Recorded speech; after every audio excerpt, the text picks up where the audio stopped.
પ્રણામ. માધવ વિદ્યા સંકુલ ઓનલાઈન ટીચિંગમાં આપનું હાર્દિક સ્વાગત છે. આપણો આજનો વિષય છે ગણિત, ધોરણ 8, પ્રકરણ 10, ઘનાકારોનું પ્રત્યક્ષીકરણ. હવે અત્યાર સુધી આપણે 7મા ધોરણની અંદર સમતલ આકાર અને ઘન આકાર વિશે શીખી ગયા હતા. સમતલ આકાર કે જે સમતલ ઉપર દોરી શકાય અથવા જેને આપણે બોર્ડ પર રચી શકીએ એને સમતલ આકાર કહેવાય, કે જે તળિયા પર આવેલા હોય, જેને બે જ માપ હોય છે, લંબાઈ અને પહોળાઈ. તો જે બે માપ ધરાવે એટલે એને દ્વિપરિમાણીય 2 ડાયમેન્શન આકાર કહેવાય છે. ત્રિકોણ, ચોરસ, લંબચોરસ, વર્તુળ આ બધા 2D આકાર છે, એટલે દ્વિપરિમાણીય છે, જેને તમે લંબાઈ અને પહોળાઈ વડે દર્શાવી શકો છો. એટલે કોઈ પણ બે જ માપ આપ્યા હોય તો એ બે માપની મદદથી આપણે એને દોરી શકતા હોઈએ અથવા તો એનું આપણે રજૂઆત કરી શકતા હોય તો એને 2D એટલે કે 2 ડાયમેન્શનલ કહેવામાં આવે છે. હવે એના પછી આપણે કેટલાક એવા પદાર્થો જોયા કે જેને લંબાઈ, પહોળાઈ અને ઊંચાઈ અથવા તો ઊંડાઈ હોય તો એને 3 માપની જરૂર પડી, એટલે કે એને આપણે 3 ડાયમેન્શનલ આકાર કહી શકીએ. દાખલા તરીકે સમઘન, એટલે કે આ તમે બેઠા હશો એ જ રૂમનો ઓરડો, તો તમે એમાં તમને દેખાશે જ કે એ તમારા રૂમની લંબાઈ હશે, પહોળાઈ હશે અને ઊંચાઈ પણ હશે. તો આવા આકારોને આપણે સમઘન કહીએ છીએ. પછી નળાકાર જોયો હશે, પાણીનો ગ્લાસ, એને પણ તમે જોયું, નીચે વર્તુળ હશે અને ઉપર એક ઊંચાઈ છે. તો વર્તુળમાં લંબાઈ અને પહોળાઈ બંને પણ આવી શકે. દાખલા તરીકે લંબાઈ એટલે કે વ્યાસ, બંને તરફનો વ્યાસ, અને ઊંચાઈ એટલે કે જે ગ્લાસ છે એની ઊંચાઈ. પછી શંકુ છે, ગોલક છે, એટલે કે ત્રીજું માપ છે ને એ અવકાશમાં હોય છે. તો આવા પ્રકારના ચિત્રોને અથવા આવા પ્રકારની આકૃતિને આપણે 3D આકાર એવું કહીએ છીએ. આમ આપણને હવે તમને ખ્યાલ આવી ગયો છે 2D અને 3D. એટલે 2D ની અંદર શું હોય છે કે તમે એને કોઈ પણ સમતલની અંદર દોરી શકો છો. હવે દાખલા તરીકે તમારે ગોળો દોરવો છે અથવા તો નળાકારની આકૃતિ દોરવી છે, તો નળાકારની આપણે જે દોરીએ છીએ ને આકૃતિ છે, વાસ્તવમાં આખો નળાકાર આપણે સંપૂર્ણ ચોપડા ઉપર દોરી શકાતો નથી, કારણ કે એને તમે ગ્લાસને મૂકો તો ગ્લાસને જ્યારે મૂકશો તો માત્ર તમે જ્યારે દોરશો તો ગ્લાસનું તળિયું જ તમે દોરી શકશો, એની જે હાઈટ છે એ તમે રજૂ કરી શકશો નહીં. તો આવા આકારોને આપણે 3D આકાર કહેવાય. અહીંયા આપણે થોડાક તમને આકાર હું બતાવું છું એટલે તમને સ્પષ્ટ ખ્યાલ આવી જશે કે કોને 3D અને કોને 2D. દાખલા તરીકે ચોરસ ખેતર આપ્યું છે, તો હવે આ ખેતરના આકારનું નામ તમારે આમાંથી મેચિંગ કરી અને કહેવાનું છે, દરેકે આ પોતપોતાના ચોપડામાં લખવાનું છે. તો એ જે ચોરસ દોર્યું છે એ ચોરસને તમારે જોડકું જોડી અને લખવાનું છે. તો ચોરસ કેવો આકાર ધરાવશે? દ્વિપરિમાણ, એટલે એને આપણે 2 નંબર સાથે પણ જોડી શકીશું. હવે એ દ્વિપરિમાણને જોઈન્ટ કરો તો સી સાથે, એટલે એ બીજા ખાનામાં 2 નંબર અને ત્રીજા ખાનામાં સી. બી આકૃતિ શેની છે? તો બી આકૃતિ છે શંકુની, એટલે જે એનું ઓપ્શન છે જીમાં. હવે એ કેવું છે આકાર? એ દ્વિપરિમાણીય છે, કારણ કે તૂટક લાઈન છે ને એ પાછળનો ભાગ બતાવે છે. આ છે જોકરની ટોપી જેવો આકાર, તો એને પણ જો તમે ચોપડા પર મૂકશો તો માત્ર નીચેનું વર્તુળ દોરાશે, ઉપરની ચોટી આવશે નહીં. તો એ આકાર થયો ત્રિપરિમાણ. હવે ત્રિપરિમાણ વચ્ચેના ખાનામાં તમે ગમે તે સાથે જોડી શકો.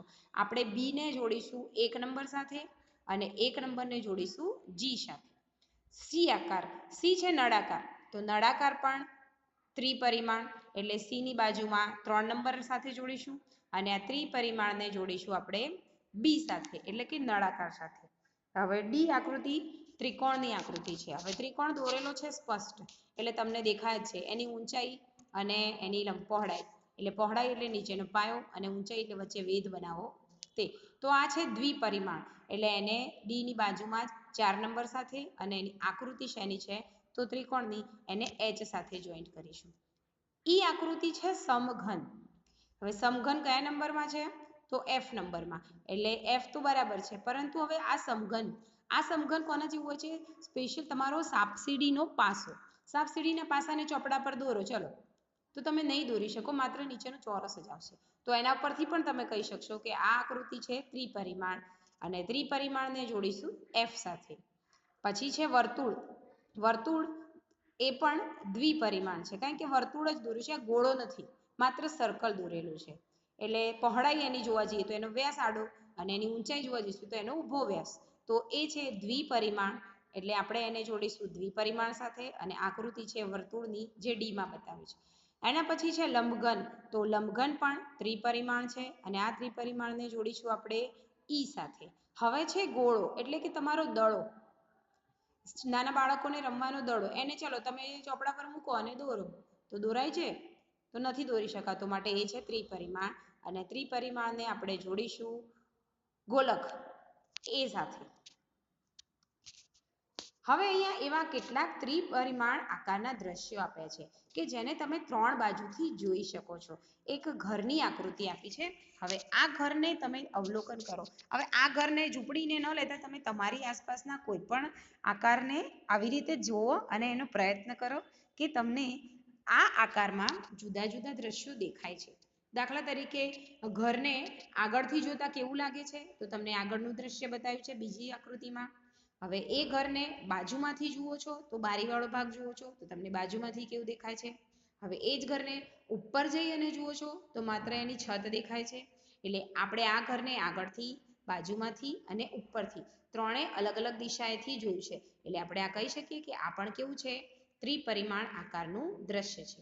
એના પછી તમને એક પ્યાલો આપ્યો છે. હવે આ પ્યાલાને તમે આગળથી જુઓ કે પાછળથી જુઓ સરખો જ દેખાશે. એટલે ગ્લાસને આગળ મૂકી અને તમે સામે આવી જાઓ અને જુઓ તો તમને ગ્લાસનું ચિત્ર કેવું દેખાય છે. પછી ગ્લાસને ઉપરથી જુઓ તો ઉપરથી તમને 2 સર્કલ દેખાશે, એક અંદરનું અને એક બહારનું. એટલે આ ગ્લાસને પણ આપણે આવી રીતે 2 રીતે અલગ અલગ રીતે જોઈ શકીએ છીએ. તો આવા ઘણા બધા ચિત્રો હશે આપણી આસપાસ કે જેને તમે અલગ અલગ દેખાવમાં જોઈ શકો છો. તો હવે આપણે અહીંયા તમારા સ્વાધ્યાય 10.1માં તમારે એવું જ કરવાનું છે. પ્રશ્ન નંબર 1 કે અહીં તમને જે ચિત્રો આપ્યા છે એ બાજુમાંથી કેવું દેખાય છે, ઉપરથી કેવો દેખાય છે, એની સાથે તમારે મેચ કરવાનું છે. એક ઉદાહરણ આપી દીધું છે કે પહેલી છે બોટલ. બોટલને બાજુનો દેખાવ કેવો હોય, એટલે બાજુમાંથી જુઓ તો બોટલ કેવી દેખાય છે એ.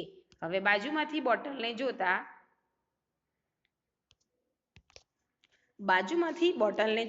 તમને 3 નંબરના ચિત્ર દેખાય છે અને ઉપરનો એનો દેખાવ છે એ બોટલનું ઢાંકણ જોઈએ છે આપણે. તો બોટલનું ઢાંકણ જે તમને 4 નંબરના ચિત્રમાં આપ્યું છે. તો તમારે આવી રીતે દરેક જોડકાને મેચ કરવાનું છે.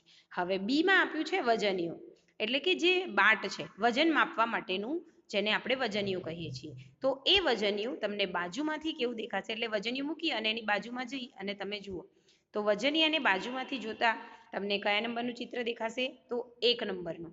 હવે એ જ વજનીયાને ઉપરથી જુઓ તો એ તમને 5 નંબરના ચિત્ર જેવું દેખાશે. એટલે તમારે એની સાથે તમારે એને સ્કેલ વડે મેચ કરવાનું છે. પછી છે થર્મોસ. તો થર્મોસ બાજુમાંથી કેવું દેખાશે? એ તો સેમ થર્મોસ જેવું દેખાય છે જે બોટલની નીચે છે, એટલે 4 નંબર સાથે. હવે આ 4 નંબરમાં ઉપરનો દેખાવ કેવો છે થર્મોસનો? તો ઉપરથી તમને 2 નંબરના ચિત્ર જેવું એ દેખાશે. પછી છે કપરકાબી. તો કપરકાબી બાજુમાંથી કેવી દેખાય છે? તો 5 નંબર જેવી. અને ઉપરથી કેવી દેખાશે? તો 2 સર્કલ અને એક એનું નાકું દેખાય છે, એનું હેન્ડલ જે પકડવાનું છે એ, જે 3જા નંબરના ચિત્રમાં છે. પછી છે ડબ્બો. તો આ ડબ્બો તમને બાજુમાંથી કેવો દેખાય છે? એ 2 નંબરના ચિત્ર જેવો. અને ઉપરથી કેવો દેખાય છે? તો એ 1 નંબરના ચિત્ર જેવો. આમ આવી રીતે આપણે આવી 3D વસ્તુઓને અલગ અલગ જગ્યાએથી જોઈ શકીએ છીએ અને આપણને એટલા માટે જ આપણે એને આવે અલગ અલગ ચિત્રો દેખાય છે. આમાં 2 ભાગથી જ આપણે અવલોકન કર્યું છે કારણ કે બંને બાજુથી એ સરખી છે એટલા માટે. હવે ઘણી એવી પણ વસ્તુઓ છે કે જે 3 દિશામાંથી અલગ અલગ આપણને દેખાશે. તો આપણે એવી વસ્તુઓ પ્રશ્ન નંબર 2માં આપી છે કે તમે આવી અલગ અલગ વસ્તુઓને જુદી જુદી જગ્યાએથી કઈ રીતે જોઈ શકો. પણ તમને અહીંયા ચિત્રો આપી દીધા છે અને કહ્યું છે કે આ વસ્તુ આગળથી કેવી, ઉપરથી કેવી અને બાજુમાંથી કઈ. તો તમારે ખાલી એની બાજુઓ લખવાની છે કે કઈ બાજુમાં છે. તો આપણે જોઈશું આ જે તિજોરી અથવા કબાટ આપ્યું છે એ ઉપર. તો ઉપરનું જે ચિત્ર છે એ કેવું છે? તો 3 નંબર વાળું છે એ ઉપરનું છે. એટલે આપણે ત્યાં એની નીચે લખીશું ઉપર. પછી આગળથી જે દેખાય છે એ દેખાવ તો 1 નંબરમાં જે છે એ આગળથી, 2 નંબરમાં છે એ બાજુ અને 3 નંબર છે એ ઉપરથી દેખાશે. હવે એવી જ રીતે દરેકની તમને સાઈડો આપેલી છે, તમારે ખાલી લખવાનું છે. તો બી નંબર છે માચીસ છે. તો આ માચીસનું ચિત્ર જે બ્લેક પટ્ટી દેખાય છે એ કયું છે? તો બાજુ. પછી એની બાજુમાં જે છે એ તો આગળ. અને સૌથી છેલ્લે જે માછલીનું ચિત્ર દેખાય છે એ ક્યાંથી દેખાશે? તો ઉપરથી દેખાશે. હવે સી નંબરમાં ટીવી આપ્યું છે. તો ટીવી આ જે ચિત્ર છે પહેલું જ એ કેવું કઈ જગ્યાનું છે તો એ આગળનું છે. પછી એ તમને બાજુ આપી છે. બીજા ચિત્રમાં એ બાજુ પરથી એનો દેખાવ છે અને ત્રીજા ચિત્રમાં એનો દેખાવ ઉપરથી આપેલો છે. હવે તમને અહીંયા એક ગાડીનું ચિત્ર છે. હવે આ ગાડીનું ચિત્ર પહેલું જ જે દેખાય છે એ છે આગળનું, બીજું ચિત્ર છે એ બાજુનું છે અને ત્રીજું ચિત્ર છે એ ઉપરનું છે. તો આવી રીતે તમે અલગ અલગ વસ્તુઓને અલગ અલગ જગ્યાએથી જોઈ શકો છો. તો હવે આવું જ પ્રશ્ન નંબર 3 છે, એકદમ સહેલો જ છે, જે તમારે પોતાની જાતે પણ કરી શકો છો અને અહીંયા હું તમને બતાવી શકું છું. તો તમારે ફટાફટ થોડું ઝડપથી એ કરવાનું છે અને આ એકદમ ઇઝી વસ્તુ છે, એટલે આમ તો બધા પોતપોતાની જાતે કરી લેશો તો સારું છે. તો પ્રશ્ન નંબર 4 આપણે લઈશું કે પ્રશ્ન નંબર 4 એમાં સૈનિકના તંબુ, ટેબલ, લોખંડની નટ, છોલ્યા વગરની પેન્સિલ, પાસો અને ઘન, એમાં તમારે ખાલી નોટબુકની અંદર તમારે આવા ચિત્રો દોરવાના છે. એમાં તમારે કંઈ લખવાનું નથી. એટલે પ્રશ્ન નંબર 3 અને 4, 3માં માત્ર ઓળખ જ કરવાની છે કે કયું ચિત્ર છે. તો આપણે પહેલું ઉદાહરણ જોઈ લઈશું અને એના ઉપરથી તમને જાતે પ્રયત્ન કરી લેજો. એટલે ત્રીજો અને ચોથો પ્રશ્ન દરેકે પોતપોતાની નોટમાં જાતે કરી લેવો. તો પહેલું ચિત્ર છે એ ક્યાંથી દેખાશે? તો પહેલું ચિત્ર છે એ ઉપરથી દેખાશે. બીજું ચિત્ર છે એ ક્યાંથી દેખાશે? તો એ આગળથી. અને ત્રીજું ચિત્ર છે એ બાજુ ઉપરથી દેખાશે. તો આમ દરેકે આવી રીતે કઈ વસ્તુ ક્યાંથી દેખાય છે એનું અવલોકન